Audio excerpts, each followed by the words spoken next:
Bayangkan, ada sebuah desa terpencil di pegunungan Andes, Argentina, di mana air minumnya mengandung racun mematikan. Bukan sedikit, tetapi hampir 20 kali lebih tinggi dari batas aman dunia. Air itu dipenuhi dengan arsenik, zat beracun yang bisa menyebabkan kanker, kerusakan otak, cacat hati, bahkan kematian. Namun anehnya, penduduk di sana tetap hidup. Mereka meminum air itu setiap hari selama ribuan tahun.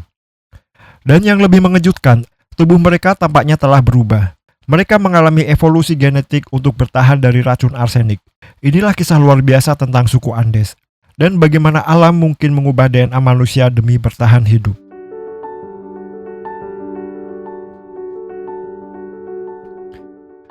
Di Argentina Utara, terdapat wilayah terpencil bernama San Antonio de los Cobres, sebuah kota kecil di dataran tinggi Andes. Tempat yang sangat indah dengan langit biru, pegunungan batu, dan udara dingin khas pegunungan.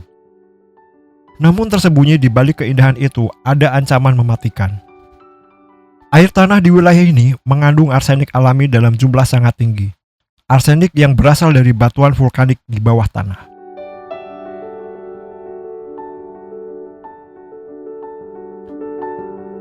Jadi saat air melewati batuan tersebut, racun perlahan larut mencemari sumber air. Sebelum sistem penyaringan modern dipasang pada tahun 2012, kadar arsenik di air minum desa ini mencapai 200 mikrogram per liter. Sementara batas aman menurut Organisasi Kesehatan Dunia WHO hanyalah 10 mikrogram per liter. Bisa disimpulkan penduduk desa itu meminum air dengan kadar arsenik sekitar 20 kali lebih tinggi dari batas aman. Dan bagi sebagian manusia, paparan seperti ini sangat berbahaya.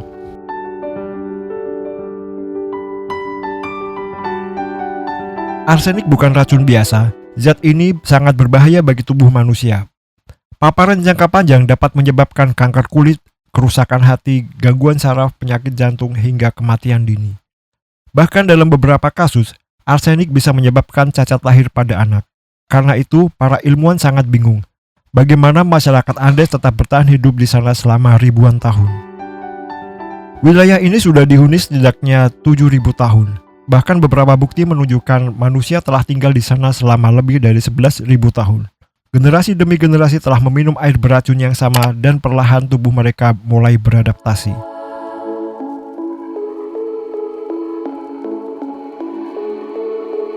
Di tahun 1995, para peneliti menemukan sesuatu yang aneh pada wanita Andes di Argentina.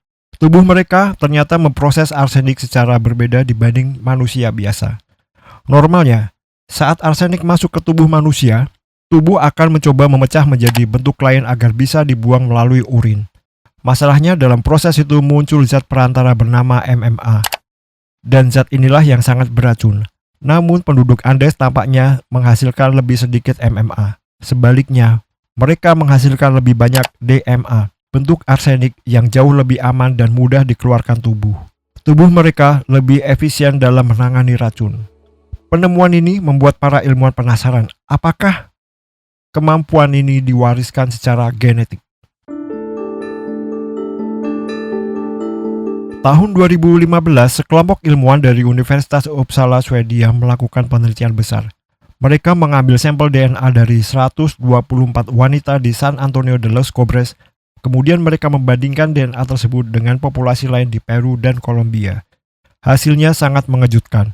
Mereka menemukan variasi gen unik di dekat gen bernama ES3MT. Gen ini berperan penting dalam proses metabolisme arsenik. Varian gen tertentu ternyata jauh lebih sering ditemukan pada penduduk Andes, Argentina. Dan varian ini tampaknya membantu tubuh mereka memproses arsenik lebih cepat menggunakan zat beracun MMA. Dan varian ini ternyata membantu tubuh mereka memproses arsenik lebih cepat, mengurangi zat beracun MMA, dan membuang racun lebih efisien melalui urin. Dengan kata lain, DNA mereka mungkin telah beradaptasi terhadap arsenik. Ini bisa menjadi salah satu contoh pertama dalam sejarah, di mana manusia berevolusi menghadapi bahan kimia beracun. Evolusi tidak terjadi dalam waktu singkat, namun membutuhkan waktu panjang. Selama ribuan tahun, orang-orang Andes yang tubuhnya mampu menangani arsenik memiliki peluang hidup lebih tinggi. Mereka lebih sehat, sementara mereka yang rentan terhadap arsenik mungkin lebih mudah sakit atau meninggal lebih cepat. Perlahan gen yang membantu toleransi arsenik menjadi semakin umum. Generasi demi generasi, DNA masyarakat Andes mulai berubah. Semua itu terjadi secara alami.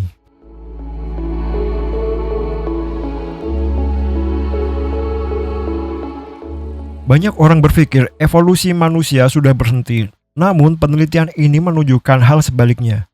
Tubuh manusia terus berubah mengikuti lingkungan tempat mereka hidup. Misalnya, masyarakat Tibet berevolusi menghadapi kekurangan oksigen. Suku Bajo mampu menahan nafas di dalam air hingga 13 menit.